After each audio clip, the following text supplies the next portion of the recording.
If Alabama can have two districts where African-American voters in Alabama have the opportunity to choose a candidate of their choosing, that to me is progress. And I know that it will affect not only Alabama, but we're waiting on Louisiana and Georgia, and it will have a ripple effect, and not just in congressional seats, because what this case says is that the Voting Rights Act of 1965 is alive, well, and enforceable, Section 2.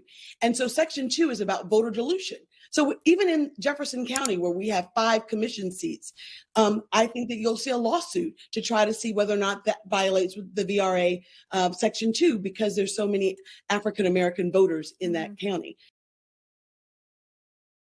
Hey folks, Dale Jackson here for Yellowhammer. Now let's talk a little bit about Terri Sewell and her absolutely brilliant interview with Kaitlan Collins of CNN, where she basically tells you everything you need to know about this latest Supreme Court decision. It is an attempt, might be a good one, by Democrats to pick up congressional seats without having a single vote cast. And every time we hear about redistricting and things getting struck down, it's Republicans losing and Democrats winning. Why?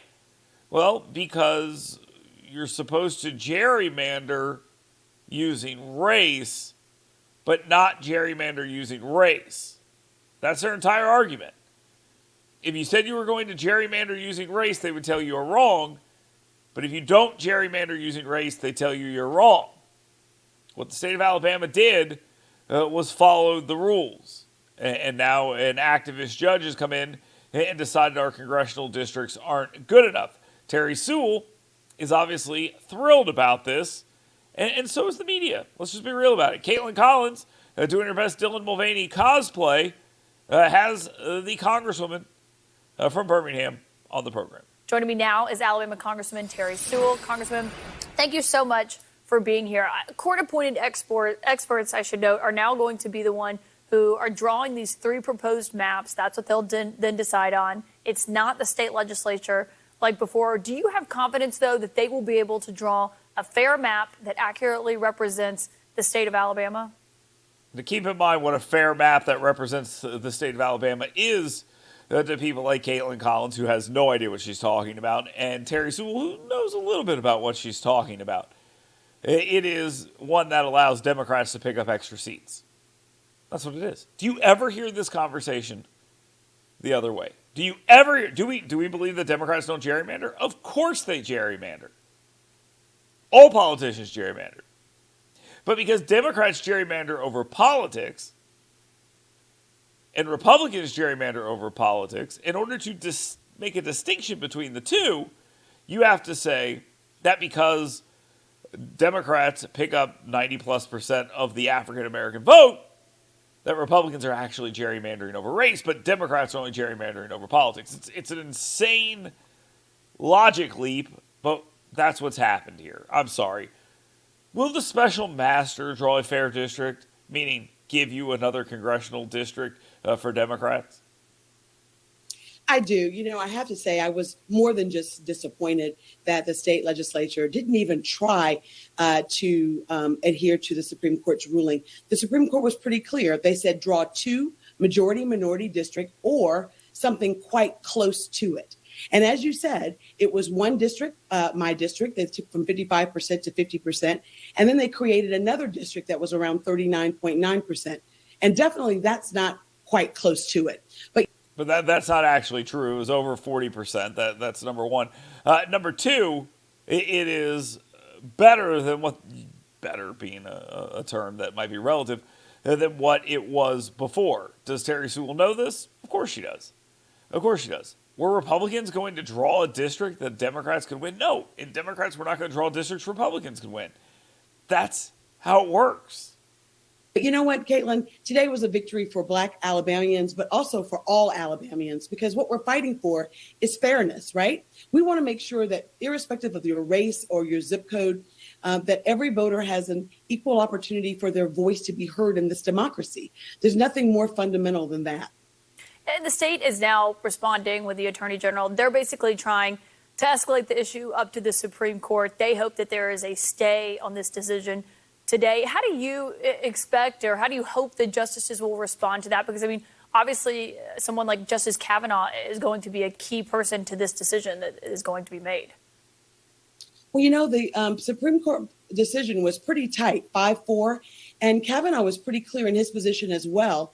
I really hope that they will reject the stay immediately so we can continue with the process. I know that it's going to go on concurrently with the drawing of the maps. The special master has until September 25th to come up with 3 different maps. And, Kaitlan, the problem is it was possible to draw 2 majority-minority districts. In fact, the Supreme Court had in its evidence by the plaintiff's attorneys 11 maps that showed that there was a way that you could have 2 majority-minority districts. Yeah, that's right. If you allowed the people who don't run the state to draw the maps, they will draw them more favorably to the people they agree with. And by the way, Kaitlan Collins, completely uninquisitive here. When she was on with Tommy Tuberville, she was going crazy, fighting with him, arguing, yelling with Terri Sewell. It's, well, do you think they'll do exactly what you want them to do? Well, will they be nice to your position and let you win? Because that's really what this is all about, both to Kaitlan Collins and Terri Sewell. It's not about fairness or right and wrong. It's not about the elected leadership of the state of Alabama drawing the maps. It's about an unelected special master coming in and handing Democrats another congressional district. Just say that. Be honest about it. And so the blatant disregard for the Supreme Court's edict, as well as this 3-judge panel, was just, really unacceptable. And when I think about it, it's also an insult to those of us who know that they could do better. The edict didn't say draw another majority-minority district or a majority African-American district. That's not what it said. It said get close. They never defined what getting close was. So why would Republicans hand over a congressional seat? Would Democrats do that? I mean, seriously, ask yourself that question.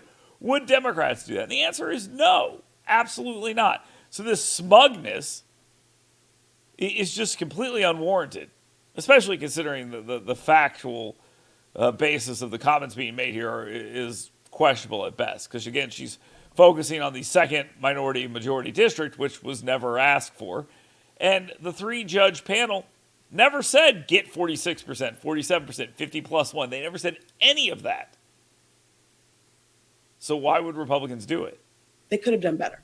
Well, and we're both from Alabama. We both love Alabama. But this is not just a story about Alabama. It's a national story, really, because we see similar legal battles playing out in other states, half a dozen of them, Florida, Georgia, North Carolina. Do you see this as a Republican strategy to hang on to their razor-thin majority in the House? Or, how high do you see the stakes here? Again, the framing is that Republicans are stealing something, and they're trying to subvert the process. That's the framing here. So Kaitlan Collins has Republicans on to fight with them and Democrats on to guide them through interviews. I mean, this is Republicans trying to screw you over, right? No, it's not that. It's gerrymandering like you see in every other state. And I'll admit that's what's going on here. And they know that's what's going on here. And they're trying to use the courts to get a razor-thin majority in the House. They want to change the country, and the way they got to do it is by going through the courts and rewriting the law through the courts as opposed through the states, and in this case, the redistricting of congressional seats, the Constitution. And this is how it's going to work. They may win. They might. Well, it was Frederick Douglass who said that power can see nothing without a struggle.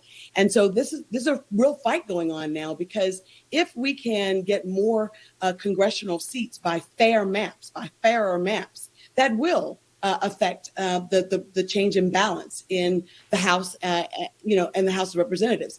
She admits it. It is about doing all they can to get the maps drawn in their advantage. Fairer maps.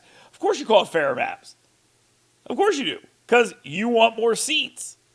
They're saying what it is out loud and they don't even realize it. And Kaitlan Collins doesn't get it.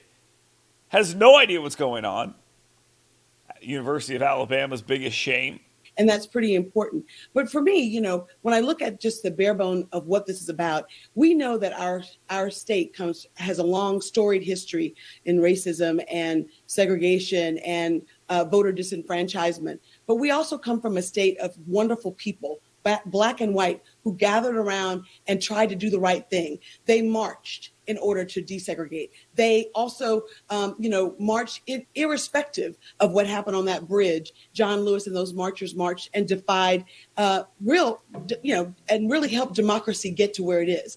They say that justice, that the arc of the moral universe bends towards justice, but it doesn't get there by itself. It gets there by courageous people like those plaintiffs that filed this lawsuit. And I think incrementally we'll get there because Do they say that? Does anyone actually say that? No one says any of that. She said they say, and then the arc of justice bends, blah, blah, blah. But they don't say the rest of that stuff. Through courageous people in lawsuits, they don't say that. This is gibberish. And Kaitlan's nodding. Oh, yeah. Mm-hmm. This is really about political power. African Americans make up 27% of the voting age population in Alabama, and yet we only have one of the 7 seats. That's 14% representation. That is not what we need. But that's also not how voting works. Again, just because there's that many percentage of African Americans doesn't mean you're guaranteed that many seats. That is not how it works. If that's the case, are we ready to do that with everything? I mean, just play it out a little bit. Are we really ready to do that with every aspect of our life? No, I don't think we are. You vote, and then the winners go up there. And if they're black, they're black. If they're Republicans, they're Republicans. If they're Democrats, they're Democrats. If they're white, they're white. But no, you're not owed anything. What do you make of the fact, given that storied and ugly history of courts having to intervene for voting rights in places like Alabama, that it's 2023 and this is still a fight that you're having? Yeah, but as John Lewis said, you can never give up and never give in. We know that the pendulum swings right to left, that progress is elusive, and that every generation has to fight to hold on to the progress that we've made and to try to extend it. And so I see this as a further step towards progress in our state. If Alabama can have 2 districts where African American voters in Alabama have the opportunity to choose a candidate of their choosing, that to me is progress. And I know that it will affect not only Alabama, but we're waiting on Louisiana and Georgia, and it will have a ripple effect, and not just in congressional seats, because what this case says is that the Voting Rights Act of 1965 is alive, well, and enforceable, Section 2. And so Section 2 is about voter dilution. So even in Jefferson County, where we have 5 commission seats, I think that you'll see a lawsuit to try to see whether or not that violates the VRA Section 2, because there's so many African-American voters in that county. Now, we're going to pull away from the interview for just one quick second here, because what she's arguing is that they're going to use this to try to get seats in Louisiana, North Carolina, Georgia, Florida. You may notice the theme here, all red states. And they can't change the politics, so they're going to change the lines. That's how it's going to work. And I'm sure these rules are not going to play out in other places like New York and Maryland and other things, because you never hear about those, obviously. They must not do gerrymandering there. No? Okay, let's stick with her argument about Jefferson County. The publisher of the Tuberville Tribune heard this interview and mentioned something I thought was pretty interesting when it comes to this conversation. And it is that her argument about Jefferson County makes no sense. And if you go and you look, the racial makeup of Jefferson County is about 60-40. The Jefferson County Commission is 60-40. But she wants a judge to come in and hand them an additional seat. This is lawfare. That's all it is. It's not about winning elections. It is about going out and making sure that the courts will fight your fights for you. That's what she's trying to do. They may be successful. They may not. Hopefully not, but we'll see how it goes. It has a big effect all around. And, I know that John had some incomplete business before he left this great earth. But he left us a wonderful roadmap, he and those foot soldiers. And what they said is that we have to be bold enough, encouraged enough to do the right thing no matter what, and to get into some good trouble. And frankly, Kaitlan, we're in some good trouble right now. These are just cliches. Good trouble. What is she even talking about?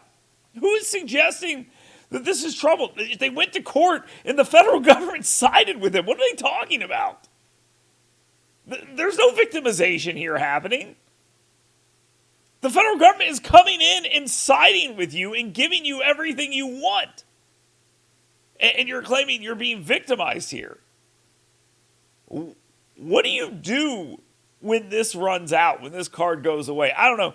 But Kaitlan Collins really likes that argument. She is smirking like she just got some free Bud Lights in the mail and she's about to do a TikTok for him. What in the world is happening here? And I'm really hoping that the Supreme Court will quickly, overturn the stay, this motion for a stay, and so that we can get on with the business of creating 2 majority-minority districts in our home state of Alabama.